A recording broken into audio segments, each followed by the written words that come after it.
Hello, Timo. Thank you for being here with us. You did the MBA only a while ago, not that long ago. And many of our students look forward to being entrepreneurs. How would you take advantage of an MBA if you were to start now to prepare to being an entrepreneur as you've been for the last 2 decades? Honestly, it's very hard to prepare for an experience like this. But I feel very privileged to have done the IESE MBA here 20 years ago, because especially now, even in the later years of my entrepreneurial career, it supports me a lot. No? So many of the subjects and cases I got reminded of once managing the business. What are the main characteristics of an entrepreneur? So what are the competences that are key, to being an entrepreneur? There's so many moments during the career that can happen that you almost want to, how do you say it, throw the towel away and stop, no? But you keep going and you try to overcome the obstacles. So persistence is very, very important. Communication is very important because you're continuously talking to the people, to the employees, to the investors, to the press, to anybody. And leadership for sure, because you're always the role model as a founder, and so people look at you, and it's very important to be consistent with your values.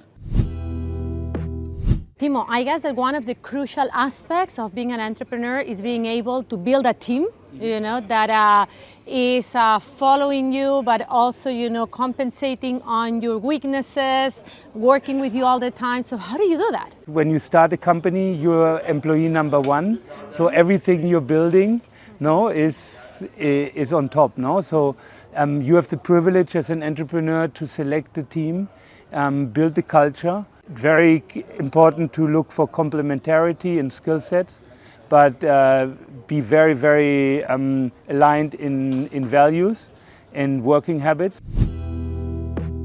Many of our MBA participants are willing to be entrepreneurs. What are the main pitfalls, mistakes they should avoid when thinking of being an entrepreneur? First of all, be very realistic about the outcome, because if you start a project, there's a high probability it could fail. Second, I think it's very important to manage your personal financial risk. So it's recommended to put skin in the game and invest own money, but probably not indebt yourself completely for this venture. No? Then I think very important it is to find a good co-founder. I think it's perfect to co-found with two people. A complementary, aligned, motivated co-founder is extremely helpful. Writing the right shareholder agreement at the beginning is extremely important, no? Yeah, and make sure to assure enough financing, no? So this doesn't mean that you have to spend a lot of money. It's the other way, no? So that you really have to watch how much money you spend, and that's a way to reduce the needs, no? So it's in between raising and getting enough money on board, but also reducing a lot the burn rate. So Timo, you've been very successful in building Cooltra, but probably you've tried other things in which you have not been as successful.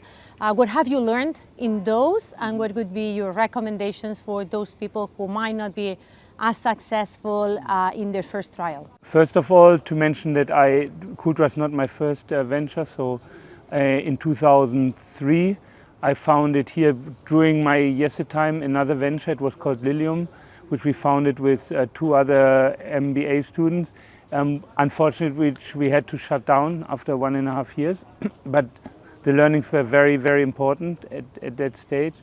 But also now in my path at Cooltra, so many mistakes, so many things that I should have avoided. It's a continuous process of improving. Can you share with us any of the mistakes that you've made? Of course. No, I mean, opening countries too early, hiring with a lot of, let's say, pressure, time pressure, staff where you're not 100% convinced, getting wrong shareholders on board, investing in wrong marketing budgets.